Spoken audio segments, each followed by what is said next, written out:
Well, we'll continue our discussion of the derivatives of inverse trigonometric functions. Remember, we've discussed and we've reminded ourselves from trigonometry or pre-calculus about the inverse sine function, how it's defined and what its qualities are and what its range and domain is. Of course, the domain of the inverse sine function, meaning that you can what you can take the inverse sine of, is our numbers between -1 and +1.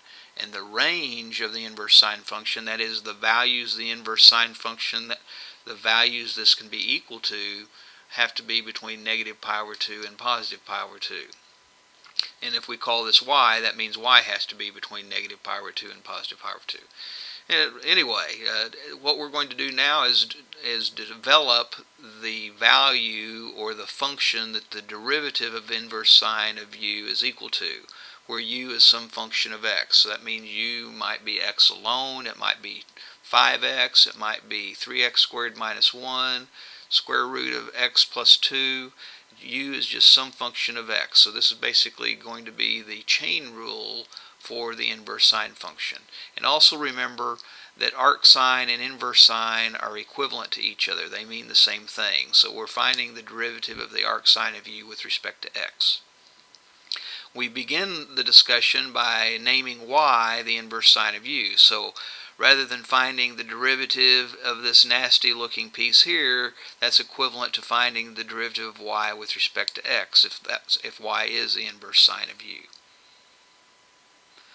So naming y sine inverse of u allows us to rewrite this equation using the definition of the inverse sine. That is, the sine of y must be equal to u if this statement's true, and I've written that here. Of course, I've written it as u is equal to the sine of y. That's simply from the definition of the inverse sine function. Now, next, what we're going to do is what we're trying. Let's remember this. We're trying to find dy dx. And to find dy dx based on this, where we don't even see any x's, we only see y's, we're going to use implicit differentiation. So what we're going to do is take the derivative of both sides of this equation and hope a dy dx appears, as it will. So the derivative of each side of the equation.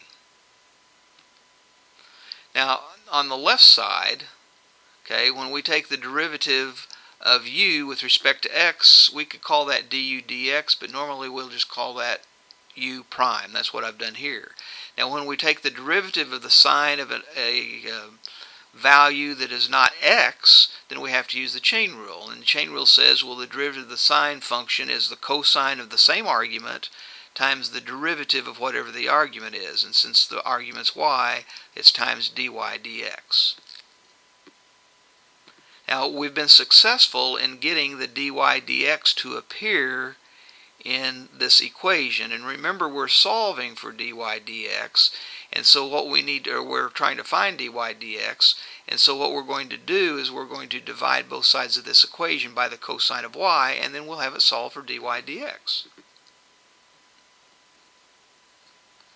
And I've done that. In fact, I've got several steps here that I want to go through. When we divide both sides by cosine of y, we'll have u prime over cosine of y. So dy dx is u prime over cosine of y. Now, for purposes that will be a little more obvious later, because I try to be consistent with the way I state the chain rule problems or definitions, I'm going to rewrite this right side fraction just a little differently. I'm going to say it's 1 over cosine of y times u prime. Now, a lot of books will leave it like you see it here, and that's okay, but I prefer this. What I want to do next, though, is get this entire right side in terms of u. I've got a u prime, but I have cosine of y, and so I need to be able to replace the cosine of y with something about u. So let's go over here to this red box. I'm going to use the identity that sine squared of y plus cosine squared y has to be equal to 1 all of the time, regardless of what y is. So I take this identity and I solve for cosine of y, and I do that by subtracting sine squared y on both sides and then I have cosine squared y is equal to 1 minus sine squared y, so cosine y itself must be plus or minus the square root of 1 minus sine squared y. Now the plus or minus is a little bit of an issue, and we're getting ready to resolve that right now. Now remember, what we saw a little earlier, it's off screen now, but we had u as the sine of y, because we defined, remember we said y is equal to inverse sine of u, see, and from that information that says, oh, the sine of y must be equal to u, or u is sine of y. So if u is sine of y, then if I square u, I must square sine of y. U squared would also be equal to sine squared of y. And so what that allows me to do is in the placement of the sine squared of y, I'll put a u squared instead.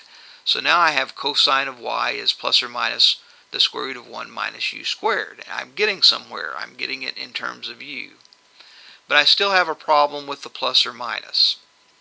Now, here's what we remember, or I hope we remember, because we just had a discussion about this, that the domain of the inverse sine function, that is, the u values, have to be between -1 and 1.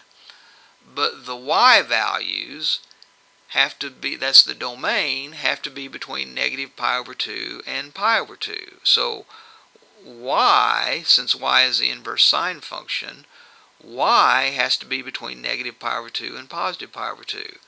Well, let's think for just a moment that if I have values, and don't think in terms of the x and y on this graph, but if I have y values that are between -pi/2 and +pi/2, those are numbers that fall, if I'm thinking in terms of a unit circle, that fall in either the fourth quadrant and the first quadrant.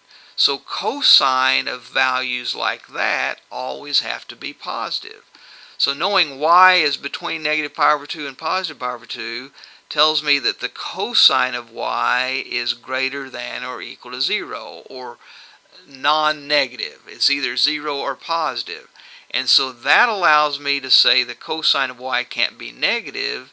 It's just the square root of 1 minus u squared. And so what I'm doing is I'm replacing this cosine of y with the square root of 1 minus u squared right here. And that's really the bottom line. Now, if I state this a little differently here, I'm showing it written out in terms of what we originally did, that the derivative of y, or the derivative of the inverse sine function of u, if u is a function of x, is 1 over the square root of 1 minus whatever u is squared, and then times the derivative of what we were, the argument, the derivative of u prime. Now, next we'll look at, we'll take this information and we'll expand it to a table of the derivatives of all of the inverse trig functions.